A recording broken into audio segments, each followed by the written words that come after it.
So allow me to share my screen as well. Good sounds, screen share. Okay, so are you able to see my screen, guys? Can I see a reaction from the audience? Okay, good. Thank you very much. So for today's session, okay, so I hope you're gonna stay for us for at least 2 hours. Yeah, let's try to have this session be meaningful, and as well as if there are some reaction, we will be able to, and question and answer, we'll do it at the last end of the session. So I would like to say, first thing that I would like to inform you that this is a multidisciplinary learning experience on the town hall, and it was conducted from 10 to 12. So do sit down, relax, and I hope you will be able to enjoy. Now, what we are going to do is this. We'll be having a 10 minutes on the admin, wrap-up, takeaway, overview, and MDL. So 40 minutes will be MDL.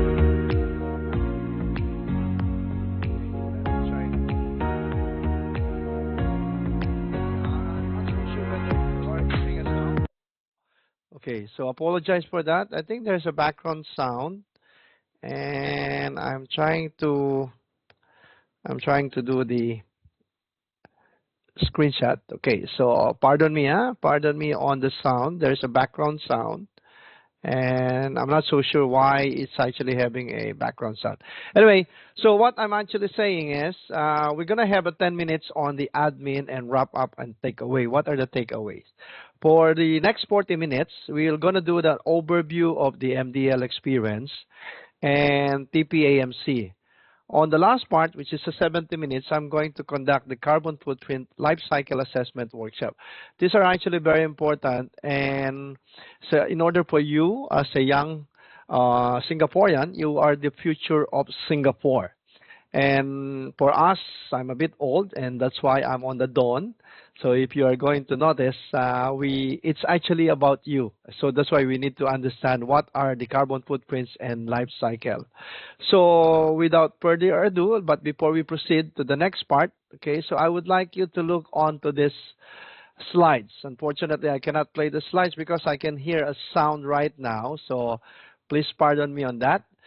So you'll be able to see on the assessment components. For today's session, okay, so it is equivalent to 10% of your mark. So the 5% also, you are going to have an OJT1. So you'll be able to see here the OJT1. And this is what we call the industrial certification. There are different ways how are you going to get OJT1. OJT stands for on-the-job training 1. First part is you can have the Omron e-certificate. If you don't want to do that, you will be able to do also the AI manufacturing. Aside from that, okay, you will be also to look at all the alternative on-the-job training of your subject leader, meaning to say your tutor can give you an on-the-job training for one, given by your own domain. That will be done by subject leader. That is equivalent to 5%. Now, for OJT2, which is on-the-job training 2, you will have what you call the skills training. The robotics operations and programming workshop, that's a face-to-face, or alternatively, your subject leader or your tutor will be able to give you the skill training or the on-the-job training 2. By the way, today is the town hall session, and the town hall session will be able to do the workshop, and this is compulsory. In terms of the attendance, you are required, and we are going to record the session for today. By the way, if you miss or your classmate missed this session with a valid reason, you are still allowed to take the quiz. The quiz will be, there is a quiz, and the quiz is comprised of 10 questions, and this 10 questions will be derived from this today's session. So I will suggest that you listen to this session, because all the questions that will come out in your quiz that will be next week, which is the week 5, will be covered on this session, and there are 10 questions. Now, for those students who are absent without official leave, what will happen? They are allowed to take the quiz as well. However, it will be only the marks will be cut into 50%, meaning to say if you get the full mark, 10%, then you will only get 5% if you do not have a valid reason once you are absent on today's session. So please inform your classmate. I understand that some of you have planned together with your parents to go overseas. So basically, you can access anywhere. So as far as the session is concerned. Now, just make sure that you are present so you will enjoy the 10%. So don't waste 10%. And the question will be simple, and it was derived onto this session. Now, I also want you to look onto it that the quiz will be administered by your tutor, and it is a closed book. So please take note of that. You only have a single attempt, and it will last for 15 minutes. So there are 10 MCQ questions. So I hope that you are aware of that.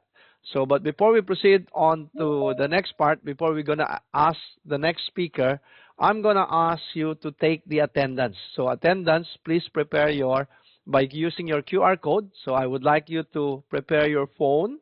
So we're gonna take the attendance right now. So please look at the town hall attendance. So I'm gonna give you around three minutes or 2 to 3 minutes to take your attendance. Okay, please take your attendance.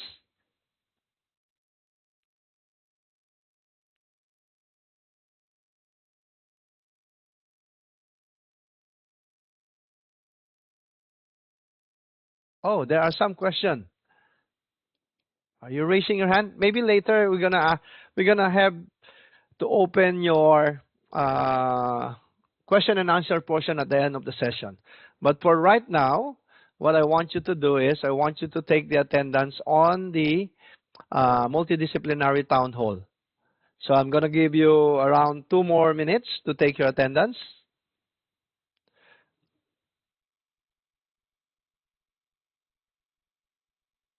Kiwi, are you there? Yes, I'm here.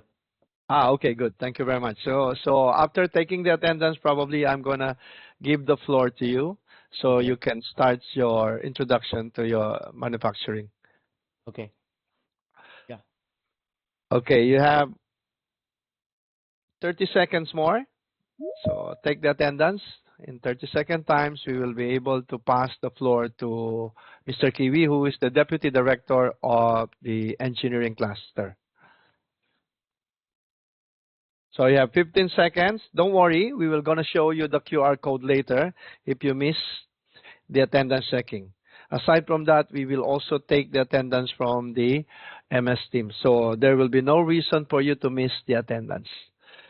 Okay? So with that, I would like to pass on to Kiwi, okay, sorry about that. Okay, so I don't know what's happening to my system. So let me try to go to Mr. Kiwi. Yeah. Mr. Okay. Kiwi, I will pass you the floor. Okay, so let me try to unshare and stop sharing. Okay. Okay. Let me share my screen first.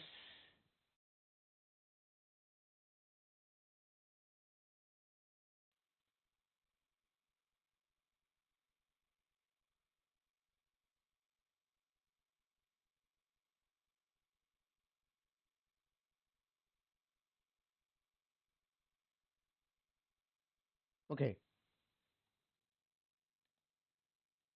Can y'all see my screen? Yes, we can see your Okay. screen. Thank you. Okay. So good morning, everyone. Thanks, Efren.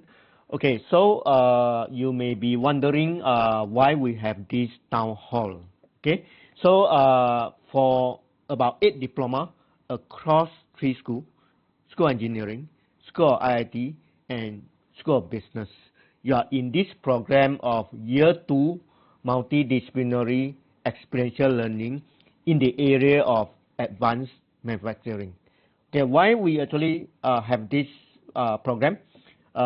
First, I think the main reason is we set up Temasek Polytechnic Advanced Manufacturing Center in year 2021. So this center, I think we spend quite a fair bit of resources to set up a center which we want to actually introduce students to this very important economic pillar of Singapore, which is advanced manufacturing. Okay, the first problem, or rather the first misperception, that we would like to actually correct is manufacturing is a dirty place. And manufacturing, the type of job, you need a lot of manual labor rather than a lot of thinking, a lot of decision making. So the second misperception we would like to actually clear is whenever a manufacturing HR manager go to, for example, School of IIT or School of Business to actually conduct a recruitment talk, you all may think that, hey, they come to the wrong school. Okay, how can manufacturing plant related to School of Business or related to School of IIT? So hopefully with this briefing, I will actually clear this type of misperception about what are the opportunity in terms of job, in terms of the research, or in terms of business, setting up business in this area of advanced manufacturing. Okay, so this is the purpose of this briefing. And why we call it town hall? Okay, normally in a big company, every year the senior management would like to actually talk directly to staff who are working at the front line, so that there is good mutual understanding between the team, operation team, and also the management team. So typically, big company will actually hold a session, and they call it town hall. So actually use this type of concept to actually conduct this briefing to you. So now, in terms of the comparison, now it's more like for example, I'm just act role play as the senior management of this TPAMC, and you are the engineer, you are the operation officer, logistics specialist in this company called TP Advanced Manufacturing. All right. Okay. With that, let me go to the next page. Okay. So just give you a very quick overview about manufacturing sector in Singapore. Okay, manufacturing sector is very important to Singapore, not only last time, now and in future. Actually, our government need to make sure that manufacturing for the next 10 years remain a very important pillar to our economy. And how big is this pillar? Actually, the manufacturing sector contribute about 20% of our GDP, okay, gross domestic product. And if we want to maintain this pillar such a way that it contribute 20%, which contribute 20% to Singapore economy, about 1/5, it basically means that our manufacturing need to grow by 50% over the next 5 to 10 years. Okay, so just maintain, this pillar. They need to grow, or they need to double in size in about 5 to 10 years time. So what basically it means is the company will give a lot of attention to this particular sector. And what type of attention, and so what, right? How it actually will affect us. First of all, it will attract frontier investment to Singapore. What does it mean? What is the meaning of frontier? Frontier means those investment that create new opportunity in terms of new type of job, new type of technology. So that is what actually for you all. Okay, so you all will not be interested to join a job that actually do not have progression, or actually in the sunset industry. You want those jobs that more in industry that have good potential of growth in the next 5 or rather in the next 10 to 20 years. So this is advanced manufacturing is one such area.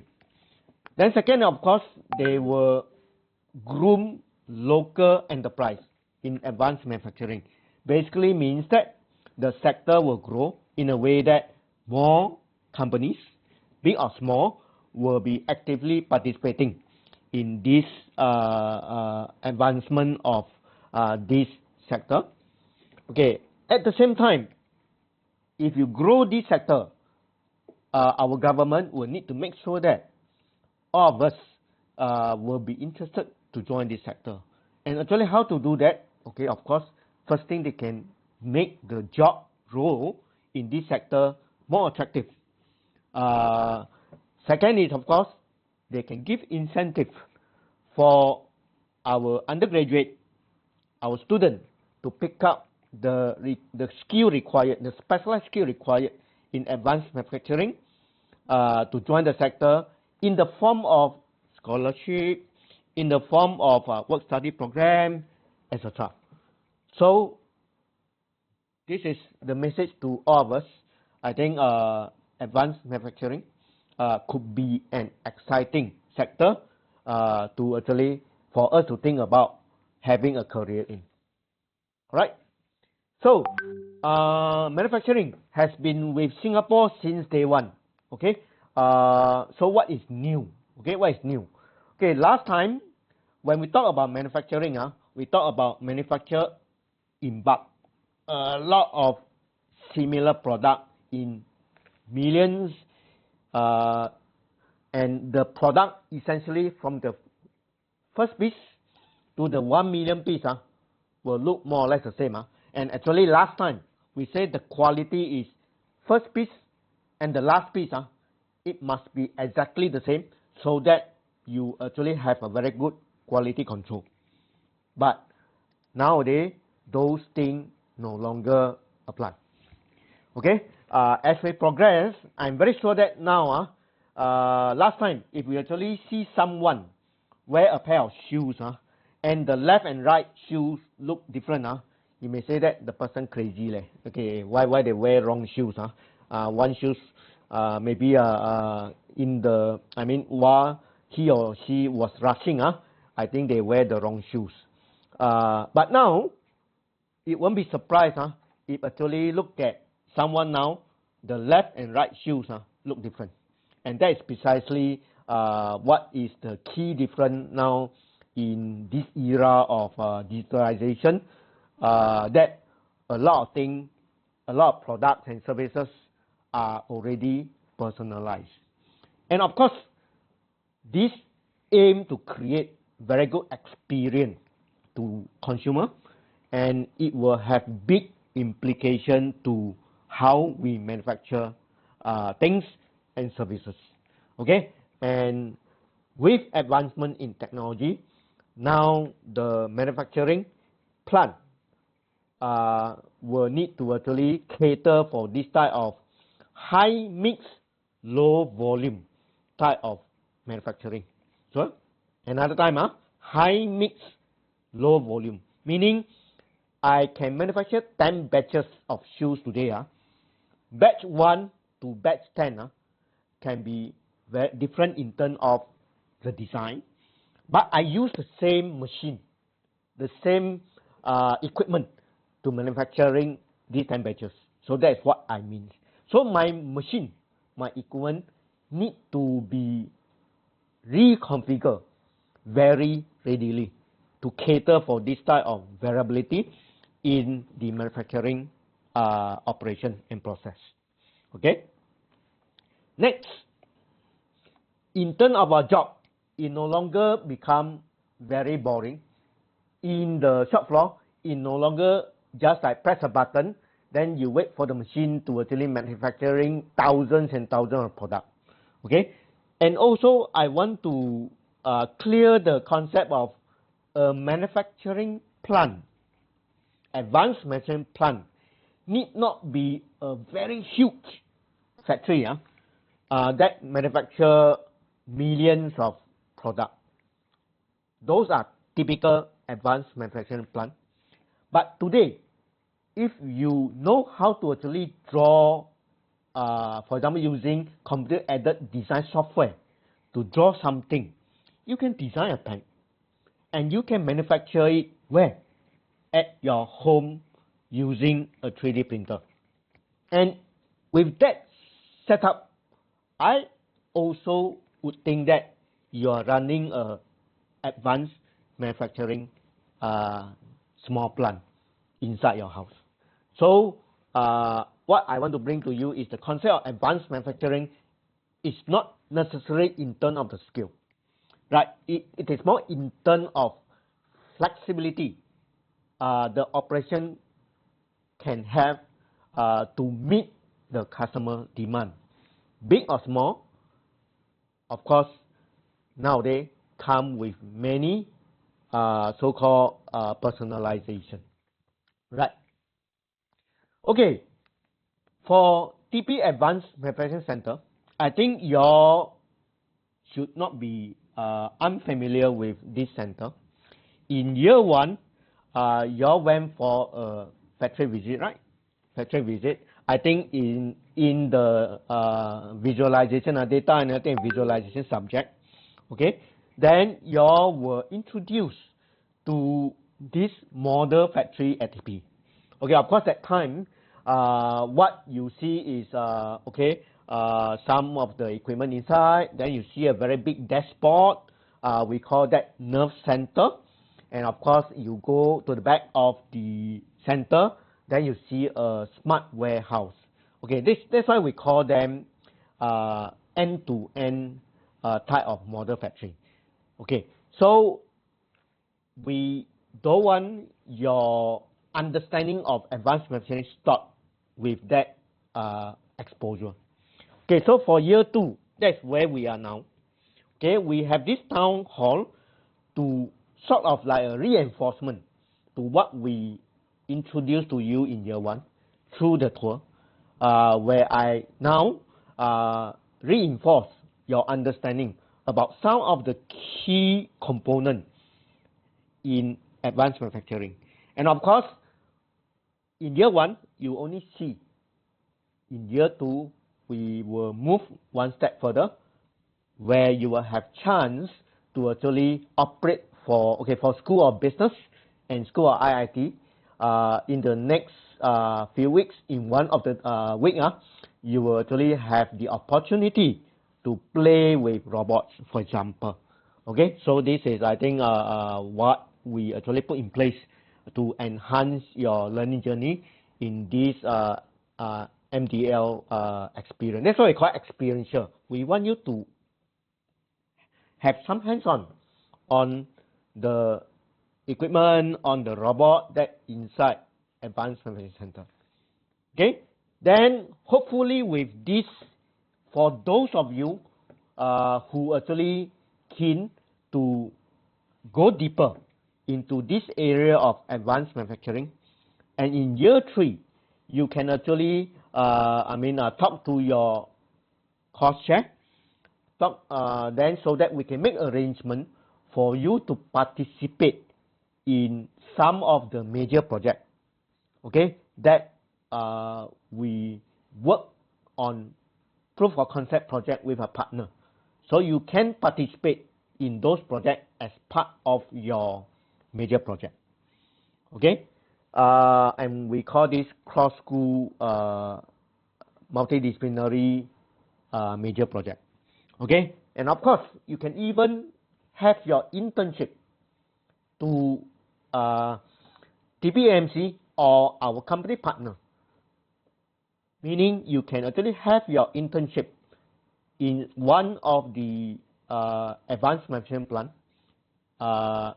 mostly in Singapore. There are one or two overseas that we can actually arrange. And with this, we hope some of you will actually be keen to have a career in advanced manufacturing. Okay, don't get me wrong, I'm not trying to sell advanced manufacturing in comparison to other sector. Okay, for example, AI sector, fintech, they are also group area in terms of the meaning they are also economic pillar for Singapore. What I want to actually highlight here is advanced manufacturing could also be a viable career option for you to actually consider. Okay. Okay, what are the new skills in demand? Okay, if you ask a lot of traditionally important skills are being replaced progressively with some emerging skills. Okay, some of the so-called conventional skills like translation, okay, like how to actually operate machine on site, how to actually check machine status at the machine site. Okay, although we still practice them in one way or another, but progressively they have been replaced by the type of remote monitoring, the type of dashboarding, rather than looking at the indicator on the machine itself. And of course, you all heard nowadays, I rather not only heard, you all already start using generative AI, okay, the type of large language model to actually help us with some of our documentation work, okay, some of our inspection, okay, and our reporting. So this trend will always going to continue. Okay, it will not actually stop here. By the time you all graduate, I'm very sure that what you are learning in TP, very soon you need to actually acquire new skill to complement yourself, so that you will be equipped to actually take up that type of job in 3 to 5 years time. Okay, especially for guy, right? You go for NS 2 years. Let's say you go for university for another 3 years. That's, we are talking about 5 years later or 6 years later. I'm very sure that time the type of skill that will be needed will be very different from actually today what we are having. Okay.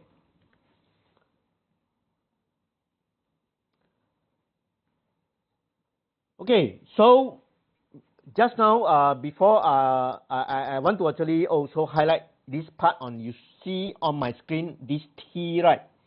Okay, this T is very important. Okay, every one of us, we will have about 50, I think about 50 years of career.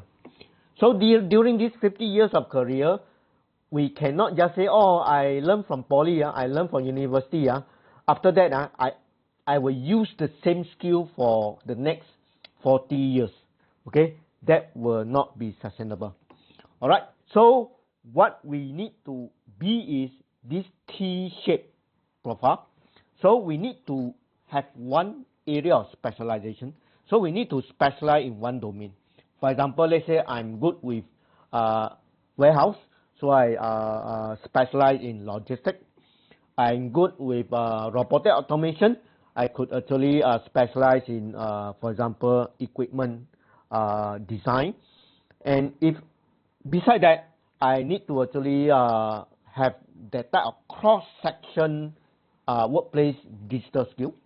So meaning I should be able to, for example, I now do robot, right? I can actually apply my digital skill such a way that I can, for example, customize my robot using some of the programming. Okay, for warehouse, similar thing. You will be good with, for example, how to manage inventory in the warehouse, but can you actually have the, or pick up the skill to automate your warehouse using maybe some automation, some mini robot for example, to help you sorting within the warehouse. Okay, so this is what very important for us to think carefully. So there's no such thing as I only is a tech specialist, or another person say, oh, I only is a non-tech specialist, or I only is a IT specialist. No, you are by all means, you can claim you are in engineering specialist, in business specialist, in IT specialist, but you must understand that your job, your role now is interlinked with each other. Okay, that's precisely why we call in this modern advanced manufacturing setting, there is a convergence of IT, OT. IT stands for information technology. OT stands for operation technology. Okay, and also enterprise. Enterprise stands for the type of function that involves sales, involves procurement, okay, and of course involve inventory control. All right, so all this will be converged, okay, in such a way that we will work as a team. No matter we are engineer, we are the procurement person, or we are the IT people who take care of the IT infrastructure within the manufacturing plant. All right. Okay, I think after talking for quite a while, now I think it's time for you to actually view a video so that you can refresh your memory about the model factory that we have in TP that you visited last year. The TP Advanced Manufacturing Center, or TPAMC for short, strives to provide applied and skills-based training as well as best practices and solutions in advanced manufacturing for companies. Taking reference to the Singapore Smart Industry Readiness Index as a framework, TPAMC supports companies in their Industry 4.0 transformation efforts for their manufacturing environment. AI-empowered and data-driven, TPAMC is an authentic advanced manufacturing environment complete with a nerve center, a production shop floor, and an intralogistics automation system. In collaboration with industry partners, we created a live advanced manufacturing model factory on campus for our students and the industry. Students will get to experience core emerging technologies such as applied AI, advanced robotics, cyber physical systems, industrial IoT, augmented reality, and many more. This will enable them to appreciate the convergence of operation and information technologies as well as ride the waves of Industry 4.0 transformation. So here at TPAMC, we wear smart, work with more intellectual and less physical. Working in cross-school multidisciplinary teams, they will be directly involved in the factory's operation in areas such as product planning, overall manufacturing capacity monitoring, equipment availability, and inventory status. In TPAMC, we design and produce innovative, personalized products in high-mix, low-volume. The assurance of workplace safety and health within the factory and integrity of the IT network with a cutting-edge AI-powered surveillance and cyber-secured system is also key. In TPAMC, you are able to work from anywhere with remote monitoring controls and communication. Both our staff and students would thus have first-hand experience of working and learning in a multidisciplinary setting of this live model factory within the campus. Students can also look forward to developing their own specializations and picking up new domain knowledge of their interest, along with their peers from other schools through cross-school electives. With guidance from industry experts from leading companies such as Omron, Fujitsu, and Swisslog, they will be involved in proof-of-concept projects as part of their major projects and internship programs. Through an experiential journey in TPAMC, students will be able to pick up a myriad of skills, such as agile mindsets, problem-solving skills, as well as critical thinking in a multidisciplinary context. They will thus have a head start embarking on a fulfilling career in the transformational world of advanced manufacturing and digital economy. So with the skills I've acquired from working at TPMC, I'll be able to have a fulfilling career in the world of advanced manufacturing. In addition to providing students and adult learners with experiential training, TPAMC also provides staff with the opportunities to pursue multi- and interdisciplinary applied research projects in line with Temasek Polytechnic's strategic research directions. Leveraging our experience of setting up and operating a live end-to-end smart factory for skills training and project collaboration, we will indeed continue our journey to build a sustainable talent pipeline in advanced manufacturing for the industry.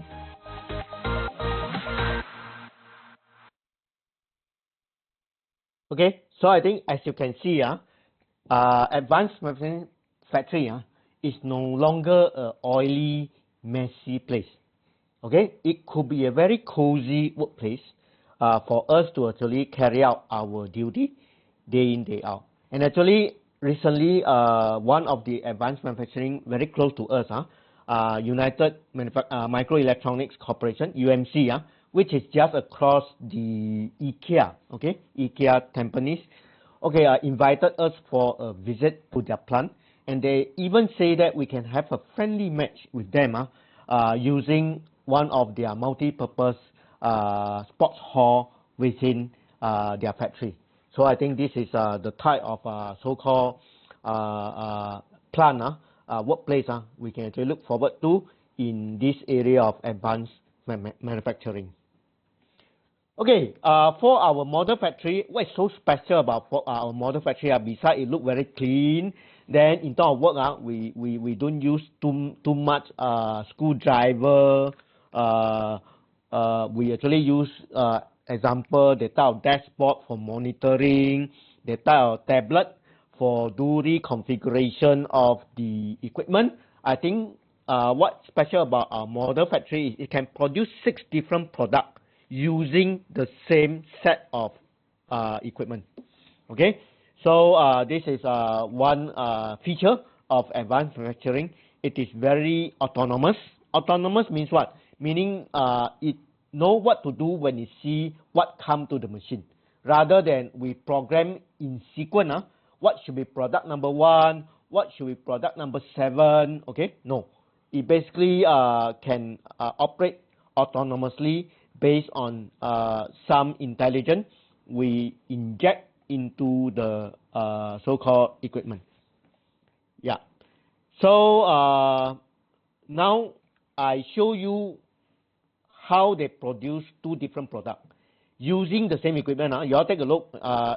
Of course, the sequence when they go through the equipment is slightly different, but essentially it's the same production line. So the first product is the torch light.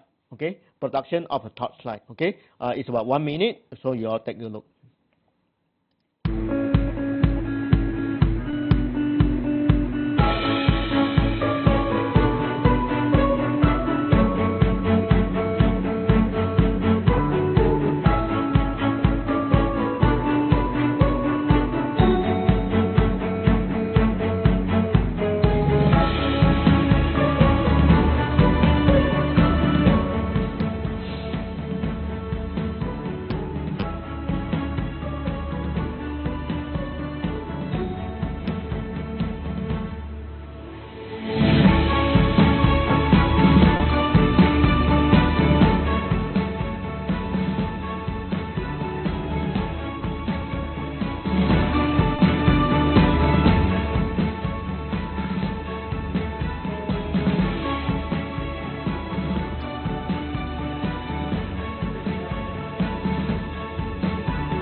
Okay, so that you can understand better, is essentially what we do to this torchlight is printing of, for example, somebody order a red torchlight and want to actually engrave it with his or her name.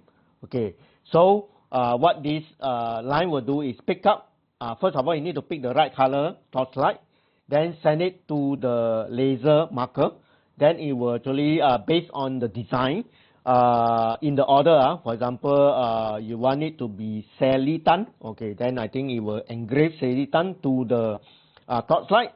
Then after that, it will take it and bring it back to the first station, where the another robot will bring it to the warehouse, so that it can be dispatched to the customer.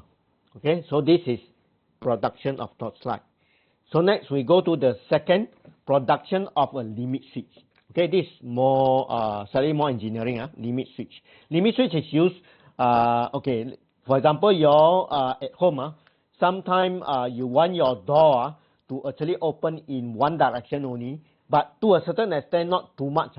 Then you will need to have this limit switch to make sure that you will not overshoot the position that the door that's supposed to actually close or open.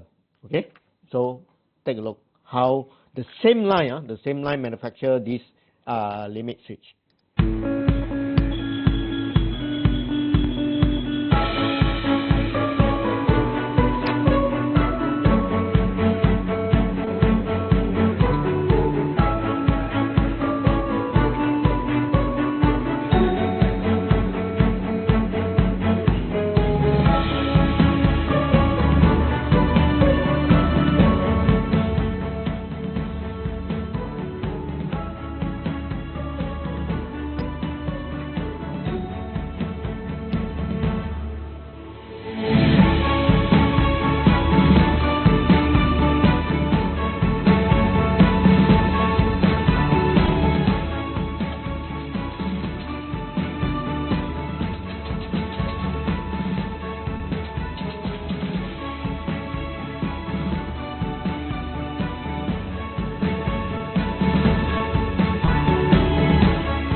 Okay, nice, right?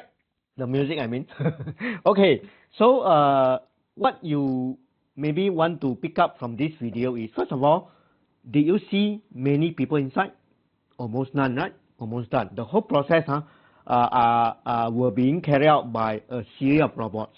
So those robots essentially will be the tools that operate carry out all the operation. But you may think that, are we replacing human with robot? Yes and no.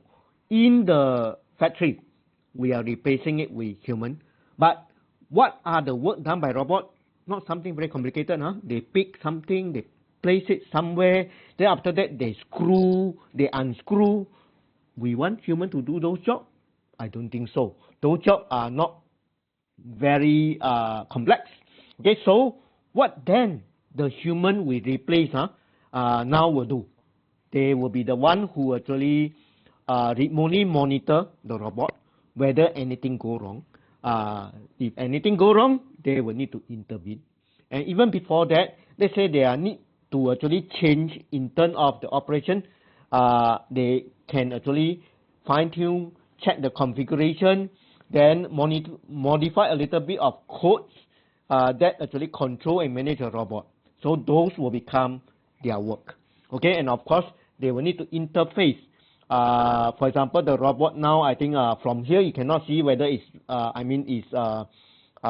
healthy or not healthy, right? So normally they will have the indicator light, right? Red means alarm, yellow means warning or engineering, then green means it works. So I think that you can actually code it such a way that you can see on your handphone. So those are the type of job. Now we will be training our students to actually carry out rather than do screw, unscrew, the type of very manual factory, traditional factory so-called job or work. Okay, I think with that, I come to almost end of my briefing. Okay, next, Mr. Ephraim will guide you to understand, okay, when I say modern factory, advanced manufacturing factory, obviously, I hope you catch it. One thing is they need to be autonomous to cater for the type of very personalized type of manufacturing. That one I think is very important. And because of that, the robot, you can see that they actually can change their hand. End effector, the right term is end effector. Layman term is their hand. Such a way they can, for example, handle at one time torchlight and the other time limit switch. But one more very important consideration or priority of modern manufacturing is they must be sustainable. Okay, we don't want to have such a nice workplace and they use up a lot of energy, they use up a lot of water, such a way that the climate change become worse. Okay, so we want them such a way that their operation will be low carbon. Okay, and actually we hope to achieve net zero, okay, as soon as possible, so that our Mother Earth will not having fever and the temperature higher and higher, and all of us will suffer because of that. Okay, so I think with that, I pass to Mr. Ephraim, who will actually introduce these two called life cycle analysis to you, how it can be used to manage the entire production process such a way the carbon emission could be reduced and even reach net zero. Thank you. Thank you very much, Kiwi. Are you able to hear my voice? Yes, yes. Okay, thank you. That was a wonderful discussion about the manufacturing, advanced manufacturing. Now I noticed that most of the advanced manufacturing are doing robots, and then from there we will be able to make it efficient in terms of the product production as well, and it's also help our people. The people are actually going to be more convenient in their working environment, such as robots are now doing the hand and leg portion. So without any further ado, I would like to share my screen. If you are able to, let me know if you are able to see my screen. Can you see my screen now? Okay, good. Thank you, Kiwi. Okay, so once again, thank you very much for staying put. So what I'm going to discuss to you today is about the life cycle assessment, including carbon footprints. What's the difference between carbon footprints and what's actually life cycle assessment? And what's the importance about these two things? You are the next generation. You are the future of Singapore as well. And of course, you have to take care of the Mother Earth. So that's why at your age, we wanted you to understand what's a life cycle assessment, as well as the effect of the production of a certain components, products, and even your food. We want you to understand as well what's the importance of this. But those are the things that we are going to discuss right now. But before we proceed to that, let me try to introduce myself. Okay, this is me.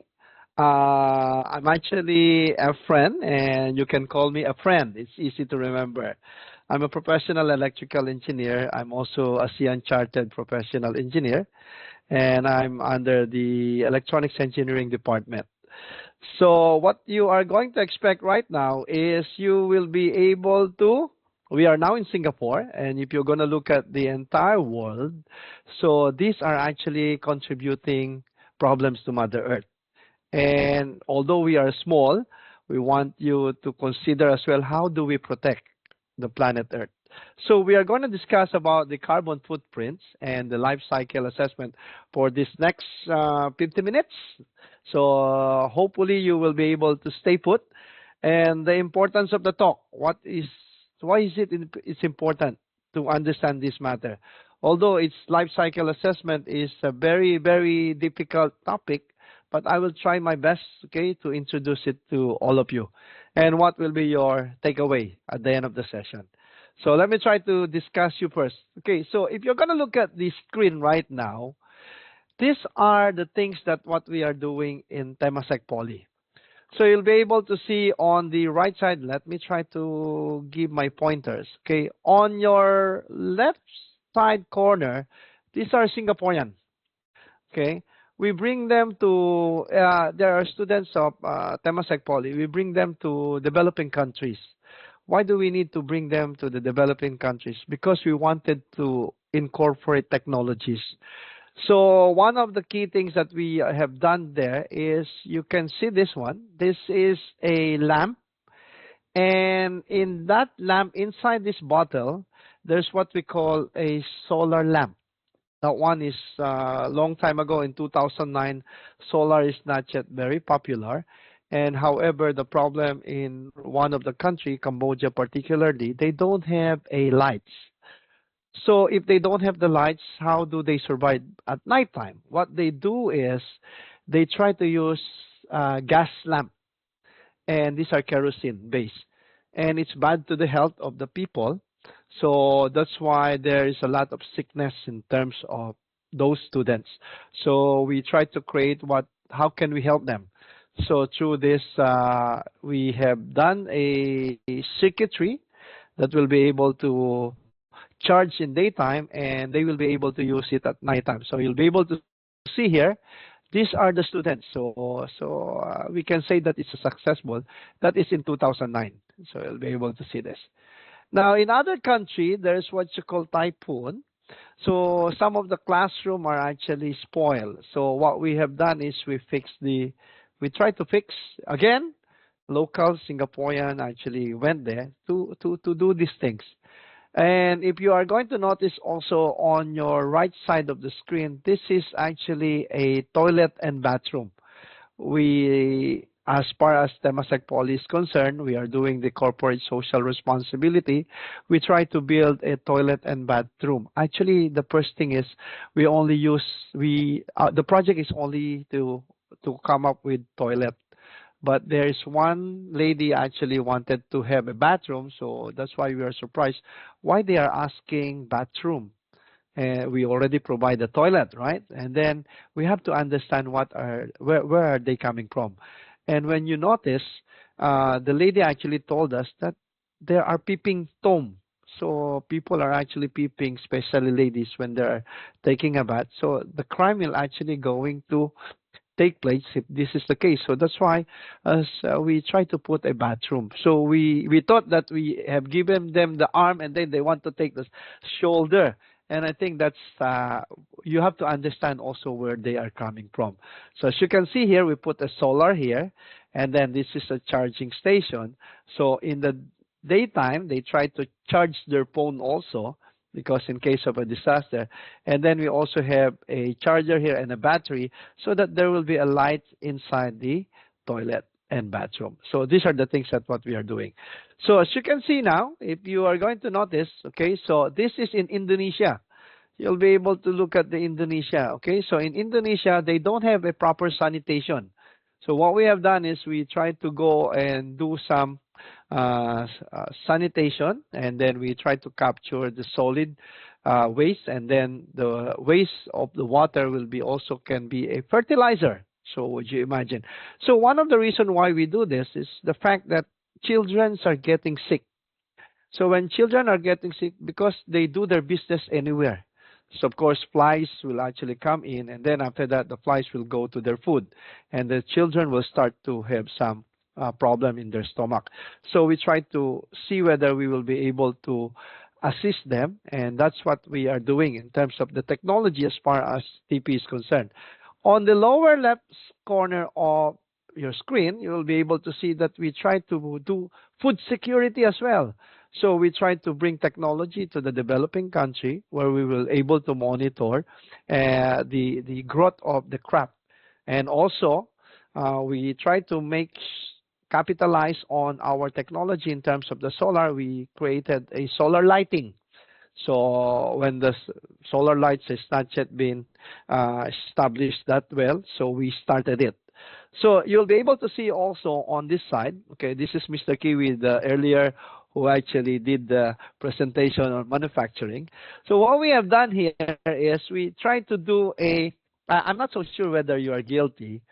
If you go for a holiday, what you do is, there is what you call this key lock, right? So the key lock, you put it inside.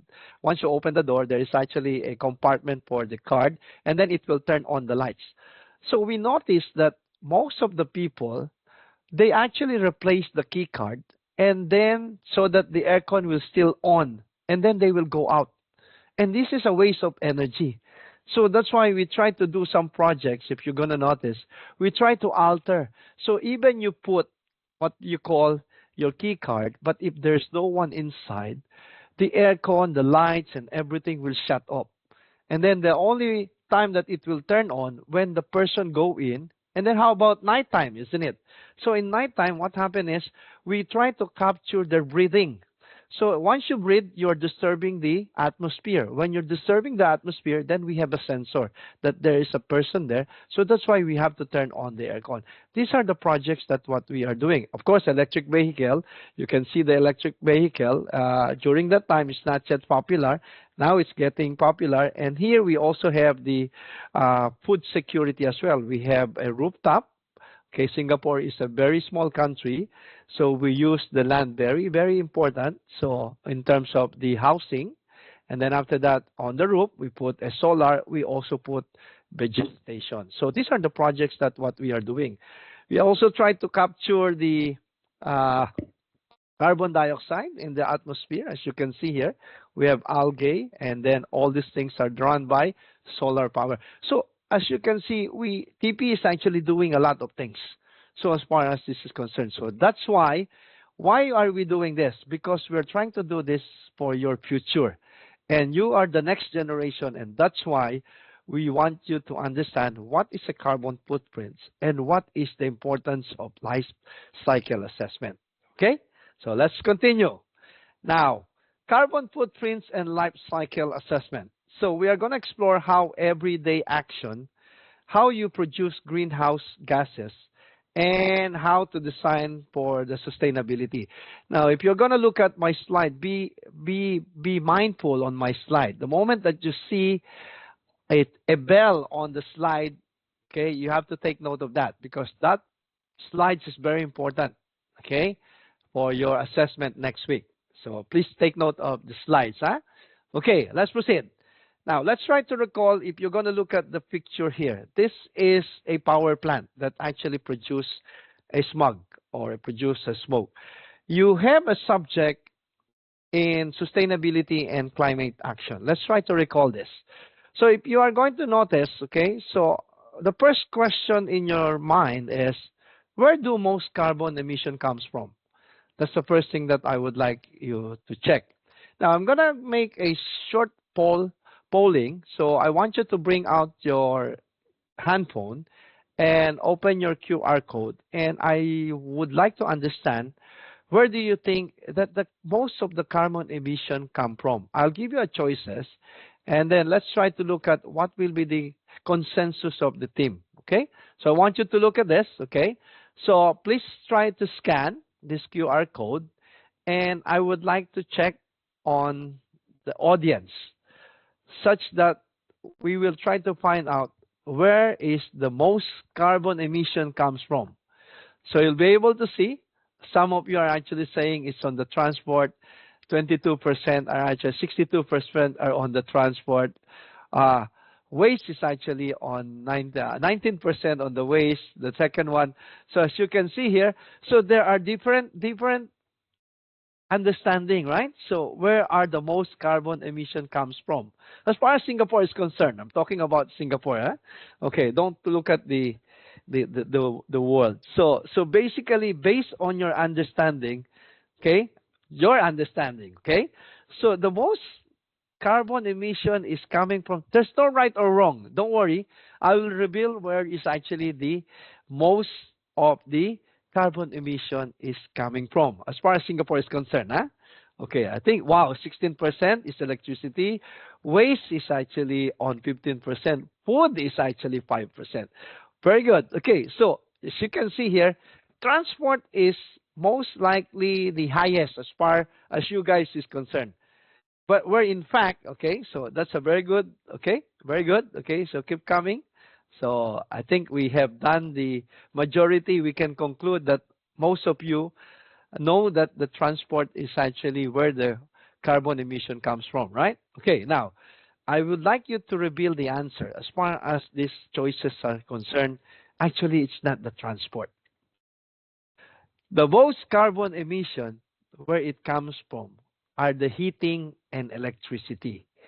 Why is it that transport is not actually the most? Because what we have here in Singapore, we are using MRT. We are using public transport. And only few cars are actually have. So you can see that the cars, actually what the government is doing, they have what you call the COE. Before you can own a car, you have to pay for a piece of paper. And that piece of paper is around 100,000 for 10 years. Imagine, before you can buy the car, you have to have a COE. So that's why most of the Singaporean will actually, us, okay, most of us will be taking a public transport. And the public transport is very efficient as far as the Singapore is concerned. Imagine a bus. You just try to imagine, when you have a bus, maybe around 50 people are actually moving from point A to point B, isn't it? And car, if you're going to look at car, it's probably one person, maximum of 4, will be only traveling from point A to point B. And since the bus is actually very effective in Singapore, as well as the MRT, most of the people in Singapore are taking the public transport. And that's why transport is not the most carbon emission producer in Singapore. It is more on electricity and heat. Why is it electricity and heat? Because first thing, our electricity is coming from natural gas. Singapore do not have natural gas. You agree with me, right? So Singapore do not have natural gas. So where do we get our natural gas? And this natural gas is used for our electricity production. And these are coming from neighboring country. And in order for us to buy the gas, this gas needs to transport, isn't it? When you transport, it will add to the cost. And that's actually will produce a lot of amount in terms of carbon emission. It's because they need to transport. Transportation will produce also a carbon emission. And thus, and then aside from that, oil and petrols are actually also imported from other countries that need to be transported to Singapore. So imagine, so as far as this carbon emission is concerned, so electricity is the most. And in manufacturing, you are also using electricity, isn't it? So just like what Mr. Kiwi said. Okay, now, what is a carbon footprint? That's the first thing that you need to understand. When you talk about carbon footprints, basically this is the definition.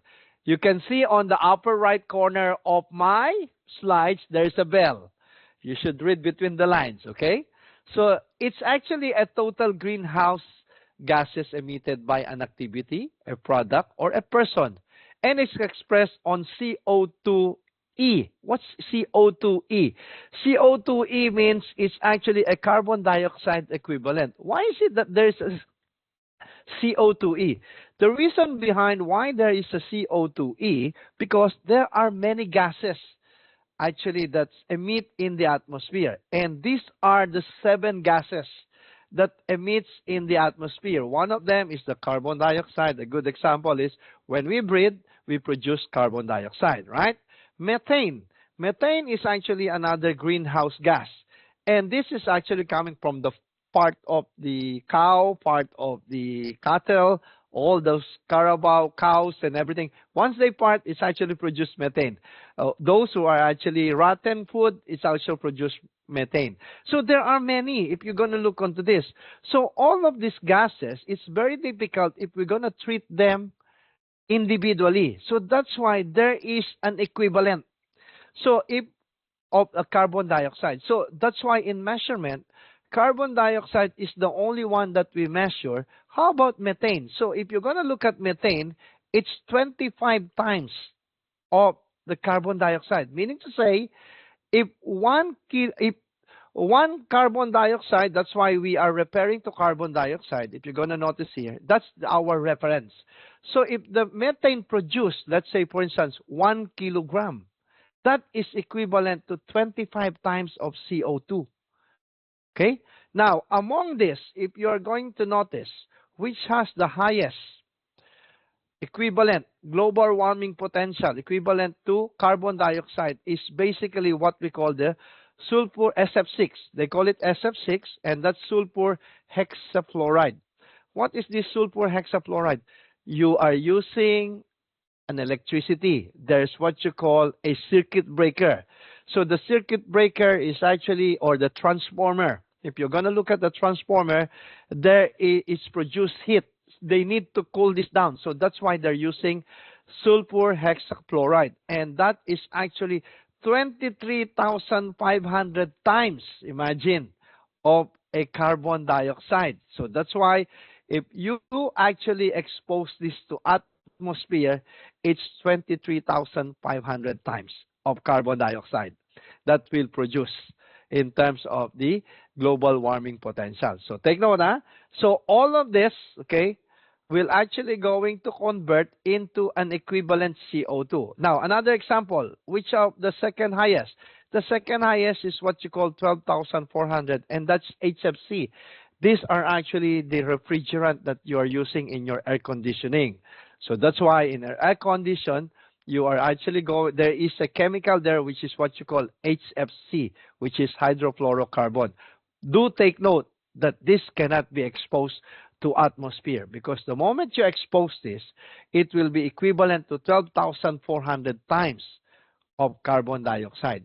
So if you are going to expose 1 kilogram of this, that will be equivalent to 12,400 of carbon dioxide equivalent. So please take note that in TP, Temasek Poly, and the National Environment Agency have collaborated that all companies who's doing air conditioning must be certified by Temasek Poly and NEA.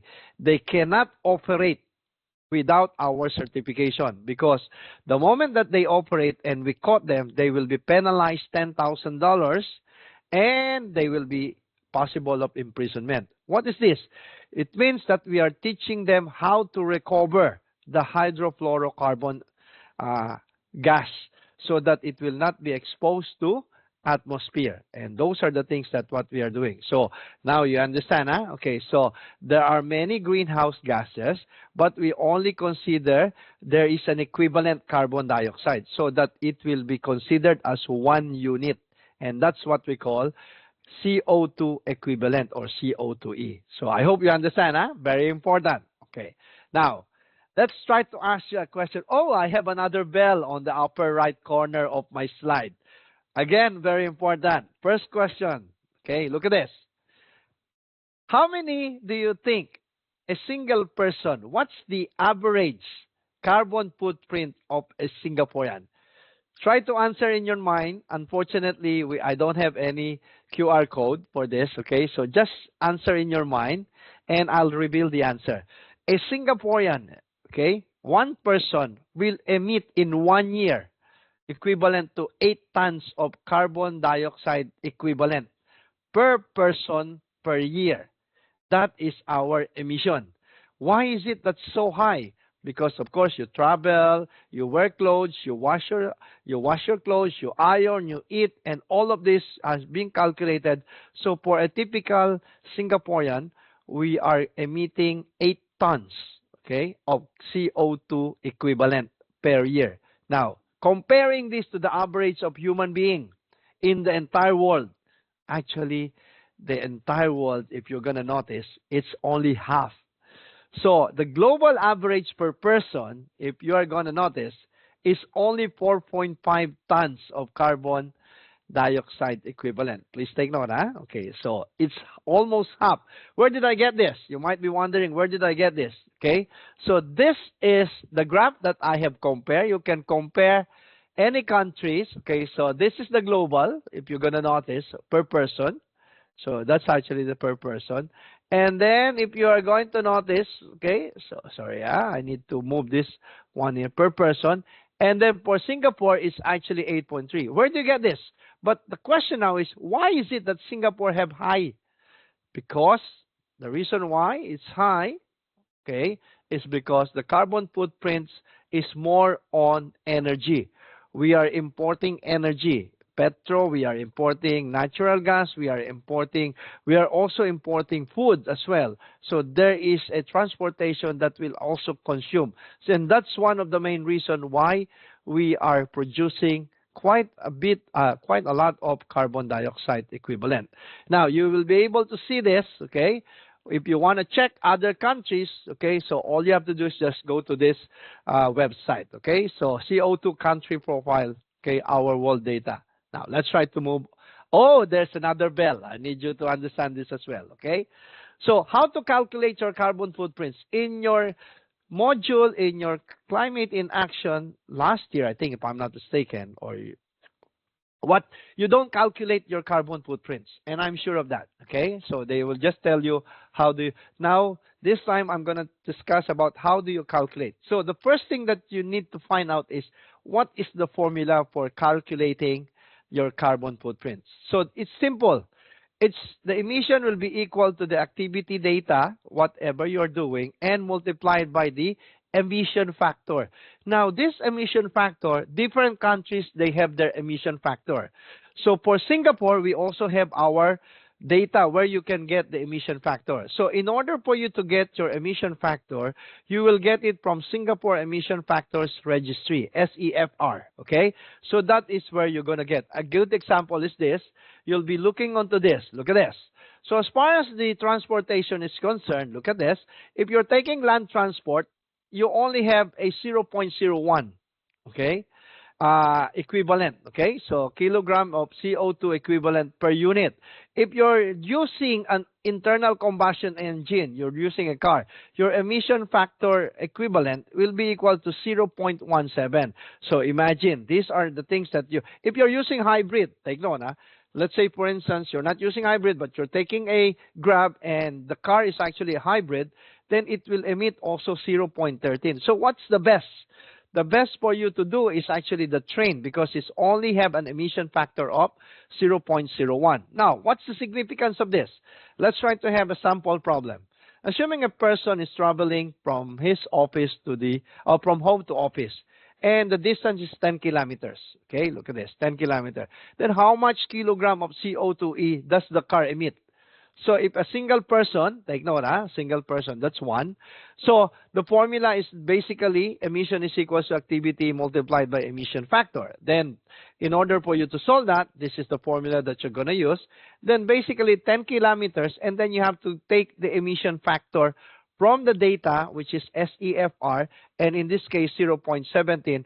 So that 10 kilometers will actually produce a 1.7 kilogram of carbon dioxide equivalent. So imagine, This will add to our atmosphere and it will cause climate change as well. So as much as possible, my suggestion to you guys, please try to take the public transport as much as you can. Okay?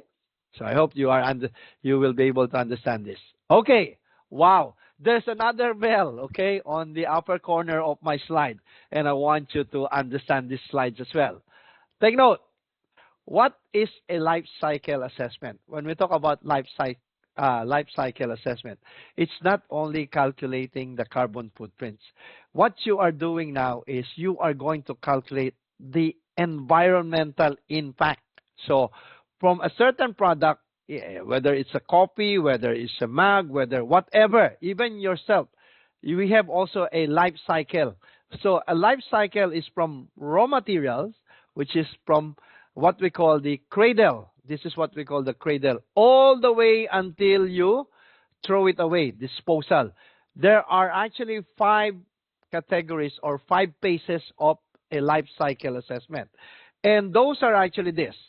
You will start on the extraction of your raw materials. And then, of course, there will be a transportation. When you extract, there will be a transportation. I'm not including to that because I'm just trying to look at the 5 phases. Okay, 5 phases is actually including the transportation. So you extract the raw materials, you bring it to the manufacturer, and then they will do something about it. Once they have finished product, they need to transport, okay, so that you will be able to sell it, and then people will start to use it. Once they use it, after they use it, then of course they're going to throw it away or disposal.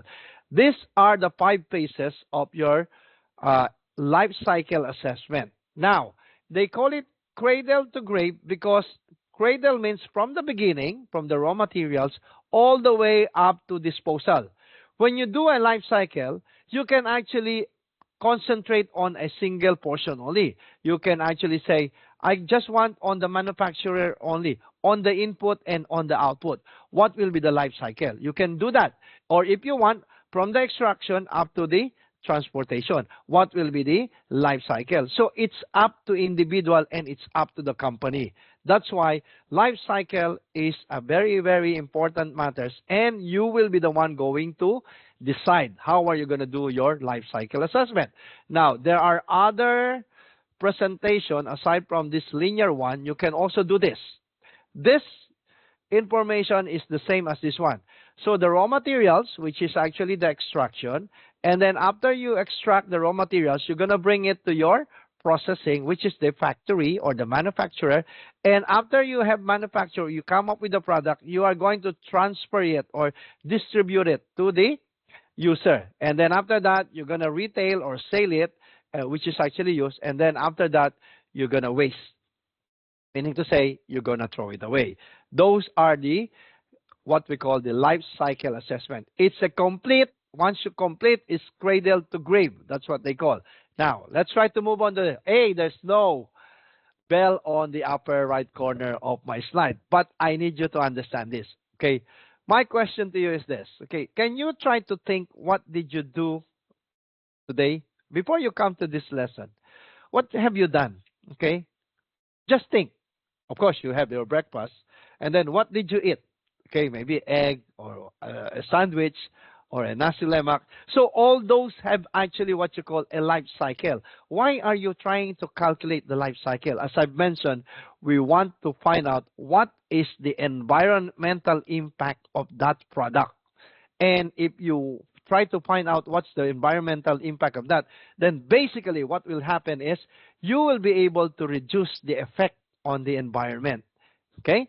So let me try to say something, okay? What did you use today, okay? So maybe some of you have drink coffee. So as you can see here, you have a coffee here, right? So now, sir, what are the product here? One of the product is basically this paper cup, isn't it? One of the product also this porcelain, isn't it?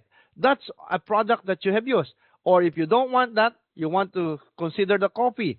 This coffee and this coffee is also a product. What's the difference? Maybe your coffee is made from Nescafe. Maybe this coffee is made of Coffee-O. Now the question is, where this Nescafe bought their coffee? How did they actually manufacture their coffee? So all of this actually have a life cycle. You have to understand which one am I going to buy. Is it Nescafe or is it a Coffee or which should I use? Is it actually the paper cup or am I going to use the porcelain? Those are the things that you need to understand. That's why you need the life cycle. Or some of you maybe have done the toothbrush. So you're going to look at the toothbrush, right? So some of them are actually made of plastic. Some of made are wood. And which am I going to use? Am I going to use the plastic? Am I going to buy the plastic? Or am I going to buy the wood? The question now is, what will be the environmental impact if I buy the plastic one?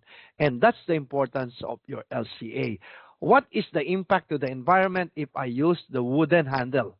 So these are the things that I would like you to understand as far as the life cycle assessment is concerned. Okay, what does LCA measure? These are the things. Say, okay, we're talking about LCA. What does LCA measure? There are two very popular LCA measurements, and one of them is what we call Tracy. Tracy is actually from US. And if you do an LCA using a Tracy, these are the environmental impact that they are measuring. Okay, one is the resource depletion, which is this. They are only measuring what's the effect in the fossil fuel. When you manufacture something, so what will be the effect on the fossil fuel? Is it actually have a big effect? Are you consuming a lot of fossil fuel if you produce? And then they also measure on the ecosystem health. These are the other things. What is the effect in climate change if we are going to use this plastic? What is acid rain, ecotoxicity, water eutrophication, ionizing radiation, and everything. So this is the ecosystem. Also, if you're using Tracy, they're going to measure also, is it a carcinogen or a human toxicity? Is there an effect on the human as well? Smog, of course, it will actually affect your lungs.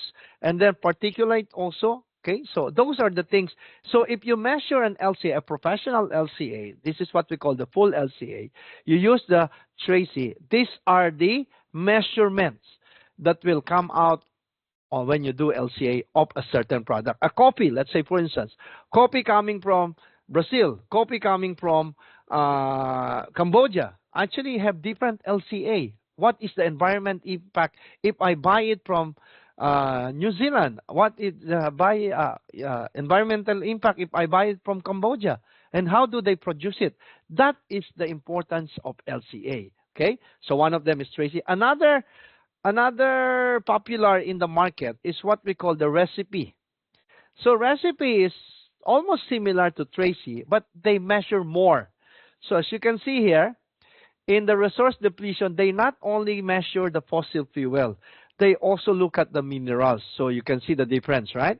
And then in ecosystem quality, they look at the freshwater, they look at the marine, they also look at agricultural land occupation. So in other countries, in Cambodia or Philippines, if you notice, okay, some of the agriculture, they convert it into a house swing. So that's why production of food will be affected. So all those things are very important. So that's why they measure this. And human health, they try to look at also the human health. So climate change is there, ozone depletion is there. So if you produce this kind of products, you will be able to find out what are the environmental impact using this recipe. I'm not going to ask you to do LCA, but I want you to see the example, 3D printer LCA. So if you're going to look at the 3D printer LCA, so what is the LCA or the environment impact of this 3D printer when they produce? So when they produce the machine, it doesn't stop there. Of course, you need to put the filaments, you have to produce how much electricity, and until the end. So this is an example of the LCA of a 3D printer. Look at this. Climate change, ozone depletion, terrestrial acidification, fresh water, what's the impact? So if you're going to notice all of this, okay, these are the different measurement of your LCA. Now, let's try to look at the individual. What does it signify? So you can see here, when they start building the machine, that's the blue color, which is this. These are actually transportation, the light blue, when they finish, okay, and then of course when they sell it also, when they extract, disposal is this, electricity is this, material use, material waste, and argon use. So as you can see here in LCA, you will be able to find out the yellow color. Look at the yellow color. The yellow color is when you are using electricity.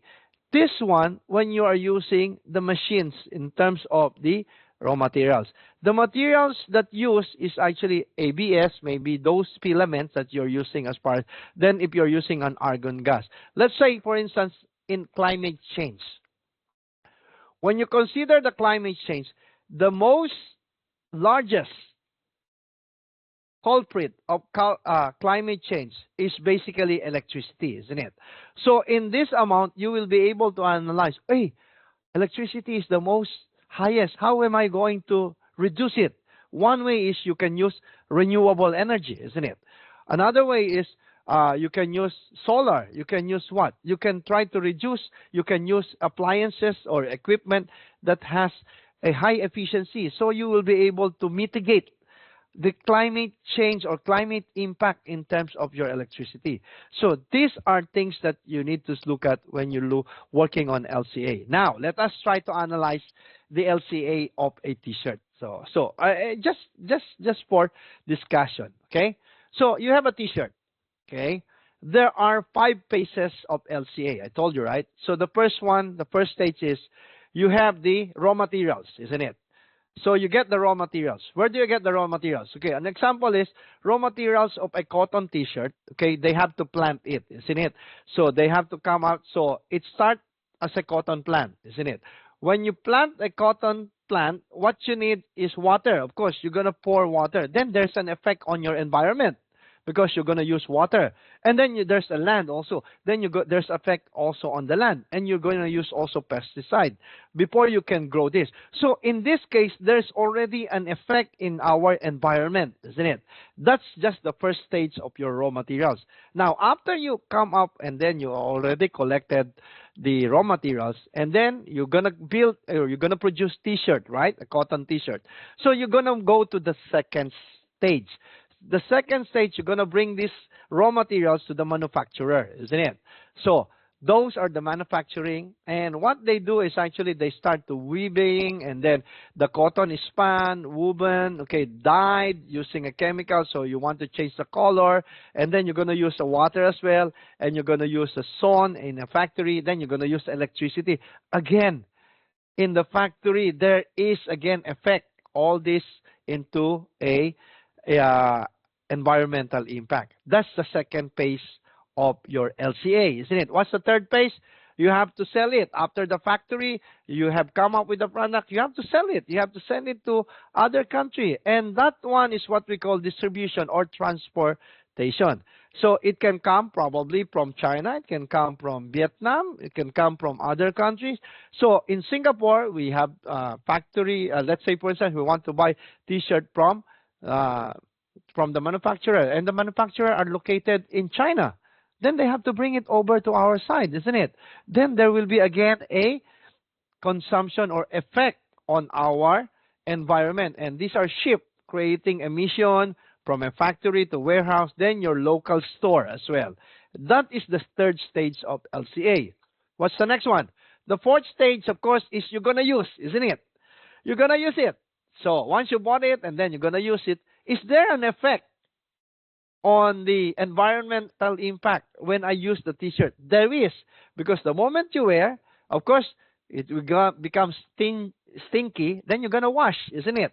You're going to wash it, and then you're going to dry it, you're going to iron it, and then how many times are you going to do this? How long is actually the usage of a t-shirt? Probably around 5 years, isn't it? So the t-shirt is with you for 5 years. You're washing it, you're consuming water, you're consuming electricity, you're consuming heat, and so on and so forth. So imagine on the fourth stage, so you are using it, you are actually affecting the environment.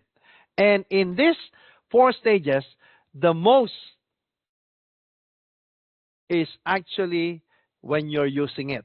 That is 60% of the water impact is in the usage space when you're using it. So imagine, so the big impact is actually on the usage, not on the raw materials when they are extracting it, not on the what? in terms of manufacturing, not on the transportation, but it's in your usage. That is the water impact. I'm talking about the water impact alone, not yet the climate change, not the ocean depletion, not all those things. It's only on the water impact. 60% is being used, okay, on the usage, you yourself. And the last phase is, of course, the disposal. This is the last stage of your LCA. Okay, in the last stage of your LCA is actually you can dispose it. Or sometimes if you can use it, then that's good, right? So finally, it's thrown in a landfill, or hopefully we can recycle it into a new fabric. So that's what we call the life cycle assessment. Okay, now, why does life cycle assessment matters? Okay, the first one of the first reason, when you have the LCA, you will be able to find out the hot spot. Where is the problem? Okay, so in the climate change of the 3D printing, we found out the electricity is the culprit, isn't it? So that's one of the important things. Second, how do we avoid burden shifting? What's this burden shifting? What you call the burden shifting is, we thought that the problem is in this area, and then we try to correct it. But when you correct it, it will create another problem. Okay? Let's say, for instance, one of the problem is in the landfill. Okay? And then after that, you try to burn the instead of putting the waste into a landfill, to burn it. When you burn it, what will it create? Of course, it will create, you will use energy, and it will create smog again. And then in order for you to minimize the smog, then you have to do a filtration. Then that filtration, so it's actually going to be able to determine the burden shift, which actually, you can see that when you fix one thing, it doesn't create a certain problem. And that's the second reason why we need to understand the importance of LCA. The third one is for you to make a better choice, okay? And that is actually why the business actually is coming in. So a good example is the coffee, isn't it? Then you can specify, hey, this coffee has actually a lesser environmental impact. Why? Because it's actually come from, it uses renewable energy, it uses a organic fertilizer, and so on and so forth. Do you understand? And those are the things that, why is it LCA matters? It's from the business perspective, it's very important. IT also very important. Engineering also important. And that's why the importance of LCA. Okay, let's try to compare. I have a bell here. Okay, why do I have a bell? I hope you can read between the lines, okay? So you can see here the plastic bottle versus aluminum bottle. When you buy, look at this. You're buying, and then, am I going to buy a plastic bottle or aluminum? Okay, so sometimes you buy because of aesthetic, isn't it? Sometimes you buy because of the cost. And then if you don't have a scientific study, then it will be very difficult to make a decision. Now, even you have a scientific study, it's also very difficult to make a decision. A good example is this. Look at this. I have compared only three things. I only compare three things: production, transport, and reuse. Those are the three. You know that we have 5 phase of LCA, right? So I'm actually using, in general, production, transport, and reuse or recycle. So plastic, it's actually produced, as far as production is concerned, low energy. Aluminum, you need a very high energy. And then when you transport, of course, lightweight as far as the plastics is concerned, and then aluminum is heavier. And then reuse, recycle. Look at your plastic. In terms of reusability, it's very low. In terms of aluminum, it's high as far as this is concerned, right, in recycle. Now, if I'm going to compare the production, of course, I'm going to use plastic, isn't it? Because it has a low energy. And then if I'm going to consider reusable and recycle, I'm going to use aluminum, isn't it? Because of the high recycled. Now, the question is, it depends on individual. Which one are you going to choose? And that's why your critical thinking, your critical decision will come into the picture. So am I going to use plastic or aluminum? In the production, the low energy is for plastic. In reusable and recyclable, then the aluminum has high preparedness. So that's why it's very important for you to make a decision in life cycle. Okay? Now, I think I'm coming to the end. Okay, give me around 10 more minutes. Okay. This graph, if you are going to notice, I just created this graph because when you are doing LCA, there are 3 types of LCA that you're going to do. Either the first one is you can do streamline, okay, streamline LCA, or if you want, you can do a fast track LCA, or the one that which is very important, which is what we call the full LCA. What's this full LCA? Okay, now you will be able to see this horizontal line. This is actually what we call the workload. If you just do a streamlined LCA, meaning to say you alone, let's say for instance you are at home or you are in the factory, you are in your office. Streamlined LCA is the quick how to check, meaning to say check option only.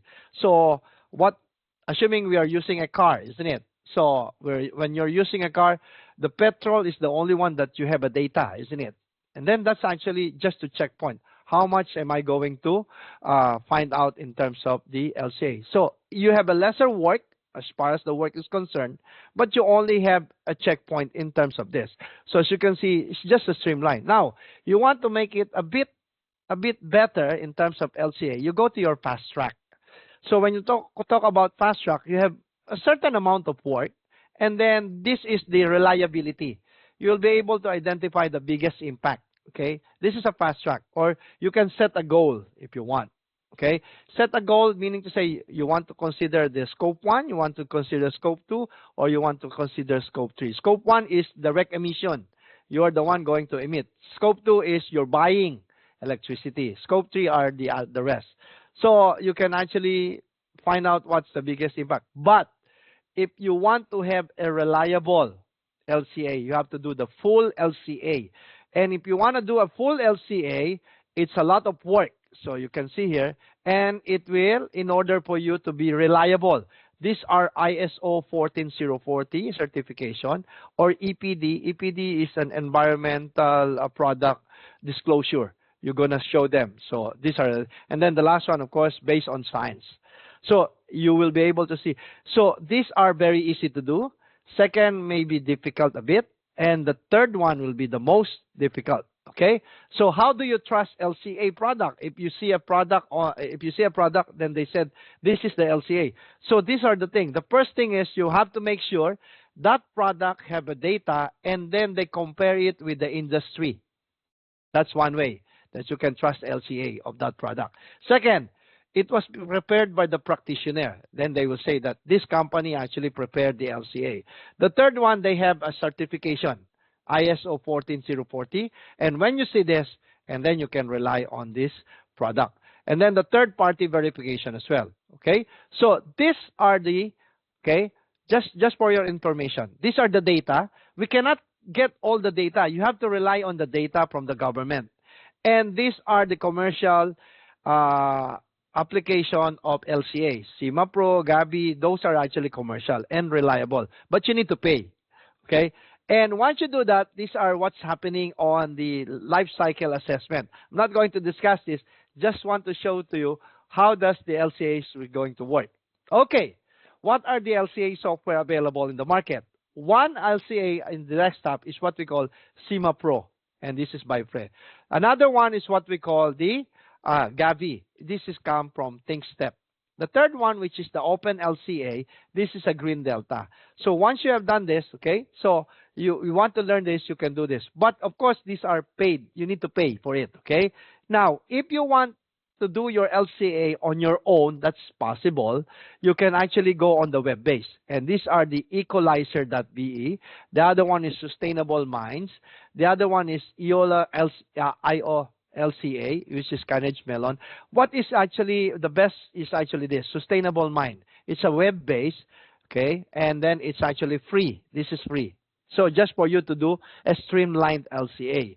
Now, the next one is some software also incorporate LCA, and one of them is SolidWorks. Engineering, if you are in mechatronics, you're using SolidWorks, you can also calculate the LCA. Now, how does it look like? It looks like this. Okay, this is actually for the desktop. For some of the example, it looks like this. And then for SolidWorks, it looks like this. These are actually some sample of the LCA, okay? Now, steps in doing LCA. How are you going to do it? The first one is this. You have to set goals and scope. What's goal?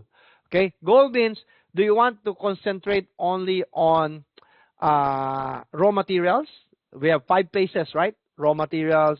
Okay, next one is, do you have, what's the next one? Raw materials, manufacturing, transportation, and then the next one after transport, usage and disposal, isn't it? Those are the 5 phases. When you talk about goal, do you want from cradle to grave? That's one possible, if you want to do LCA. Or you want only on the raw materials, or you want only on the manufacturing, or you want only on the transportation, or you want to use LCA only on the usage. That's what you call cradle, that's gate to gate. You call that gate to gate, okay? Gate to gate meaning to say only on one pace, okay? But if you want two paces, okay, to consider, that's what you call from start, let's say, for cradle to gate. That's what you call, okay? Later on, I'm going to explain that further. When you talk about scope, what do you mean by scope? Those are the scope 1, scope 2, scope 3. Are you measuring the environmental impact of direct emission? These are your gas when you consume transportation, you have a vehicle, or you want to consider scope 2, which is what you call the buying of electricity as well, or you want the 2 together, or you want to complete the 3 scope. And then after that, you're gonna use your software, and you're gonna get all your data from the government data, and then after that, you're going to try to analyze, okay, impact assessment and interpret, okay, calculate and interpret. This is what I'm trying to say, okay? There are 5 phases. One is the raw materials, the manufacturing, the transportation, the usage, and the waste disposal. Now, if you want to start from raw materials all the way and recycle, when you recycle, it go back to this raw materials. That's what we call the cradle. This is a cradle. When you are born, cradle to cradle, the green one. See the green one? Cradle to cradle. From raw materials, manufacturing, transportation, usage, disposal, and then recycle. That's called cradle to cradle. That is LCA. Now, if you just want to use up to disposal, throw it away. That is what we call to cradle to grave. That's why you can see here the orange. That is your LCA. So I want it only from raw materials until dispose. That's what we call cradle to grave. Okay? Now, if you want only half of it, or maybe from raw materials to manufacturing, that's what you call cradle to gate, okay, LCA. Or if you want only to focus on this, you only call gate to gate. If you want to focus on this only, that's gate to gate. This one is also gate to gate. So those are the things that what you're going to do, okay? So in summary, I'm on the second to the last slide, okay? In summary, what you have learned today are the following. The first one, we managed to find out what is a carbon footprint, right? So these are the greenhouse gas emission. And when you talk about greenhouse gas emission, there are 7, right, gases. But you don't treat them individually. You have to convert them into what you call the carbon dioxide equivalent, isn't it? Methane. You have to convert the methane into carbon dioxide equivalent. You have SF6. You have to convert that into carbon dioxide equivalent. So you can easily calculate the carbon footprints. That's what is actually what we call. The next one, LCA. Okay. So if you are doing LCA, there are 3 types of LCA. How are you going to do it? The first one is you want it to become a streamline. Streamline is on your own. You just get what available data that you have. Okay. So those are the only what we call the LCA for streamline. If you want to go for a little bit higher in terms of reliability, you can go to fast track. And when you go to fast track, you are going to get some data from the government. You are going to get some data. How are you going to use it? That's what we call a fast track. Okay. The last one, if you want to make it reliable in terms of LCA, you have to go on the full LCA. So these are the three ways how are you going to do it. Okay? So as far as the LCA is concerned. Now, as far as Singapore is concerned, we have to get the emission factor, isn't it? So where do you get it? You don't get the emission factor in UK because the place is different from Singapore. You don't get the emission factor in US or in China. So that's why Singapore have this SEFR. Okay, Singapore emission factor, okay, registry. Okay, so you'll be able to get all the emission factor there. And then after that, okay, you are the one going to change maker. Okay, so please take note. So why did I say that you are the one also the change maker? Because if you're gonna buy a product, the first thing that you're gonna do is, assuming nasi lemak, am I going to buy this nasi lemak or the rice from India, from China, from Thailand? I have to consider the environmental impact. Okay, so that's why the LCA is very important. And you as the buyer, you are also have the say. I'm not going to buy this, okay, because it's actually produced a big amount of environmental impact. So I'm going to buy this, and this one, although it's a bit higher, but I'm trying to save the planet. And that's one of the business coming in. So when you have a design choices in terms of the emission, first thing that you need to do is you have to consider on the material selection. You will be able to consider that, okay? Then the energy efficiency and the product lifespan, okay? Take note, we have a bell on my slide, upper right corner, important, huh?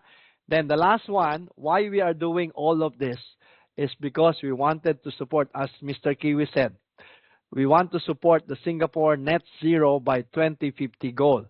Remember that, right? So that's why carbon footprints, LCA, are very, very important in terms of producing a product.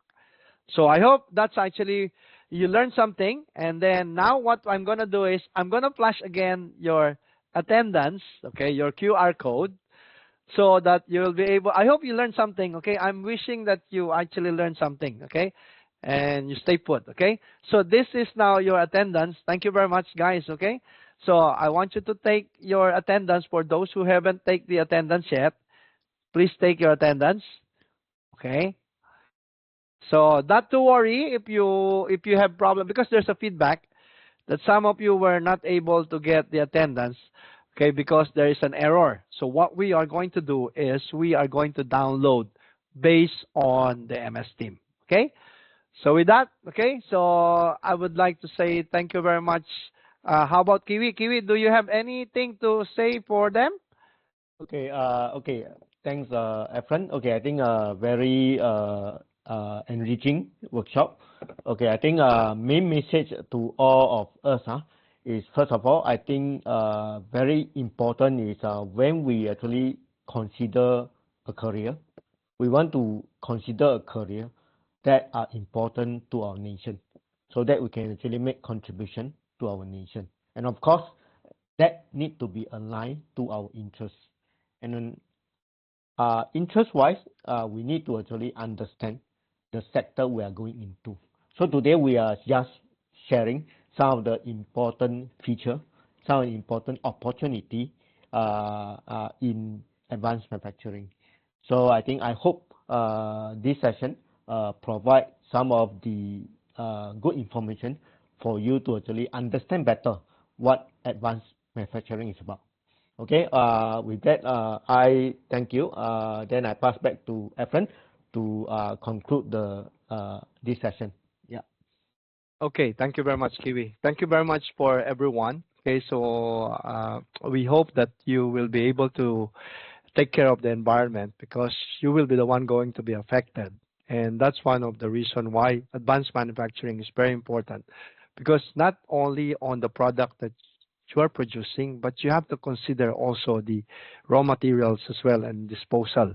So all these things are very important. And another important thing, of course, is your quiz, okay? Your quiz will be conducted next week. And some of the things that everything will be based on the slides. So all these things, attendance QR code. Okay, so there's a message to me.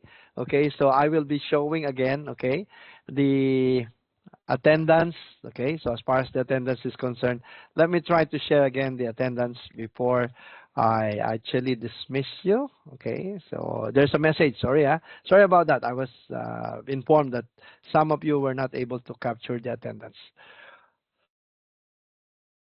Okay, so please take note of the attendance. Okay, so I'm actually sharing to you the attendance. Please try to take the attendance as well, because if your attendance is not being captured, then you will be on the losing end, because even though that you can watch the video and then after that you can take the examination, it will be 50% discount. There will be a 50% discount on your mark, and I do not want that to happen. Okay, so there will be a 50% discount. I treat it as discount because when you talk about deduction, it will be painful. So when you talk about discount, it's more on the positive notes. So that's why, but unfortunately, it will be also the same effect. Okay, so instead of getting 10, assuming the full mark, you'll get only 50%. Okay, or maybe what I can do is I can actually can we try to activate all the if there are some question and answer, or if you have any question, what you can do is you can message us, you can message me. Okay, and then from there I'll be able to assist. So as far as your lesson is concerned. Okay. So with that, I would like to conclude that you have learned, okay, so the manufacturing, advanced manufacturing system, what's the importance of the MDL, which is the multidisciplinary learning. You will be able to also understand that it's not only on business, it's not only on engineering that matters as far as the manufacturing is concerned. So including the IT as well. So please take note that in any organization, in any companies, all these are actually incorporated. Even Singtel, when you work to Singtel, IT is actually present there. Business is also present there. Even engineering is also present. Even in garbage collection. So in garbage collection, IT is there, engineering is there, business is also there. So all of these are linked together. So multidisciplinary learning is actually there. Okay? So Kiwi, any other last word? Thank you very much for my Thank case. you. Thanks all. Have a good afternoon. Yeah, thank you very much. Have a good lunch as well. Bye-bye. So bye-bye.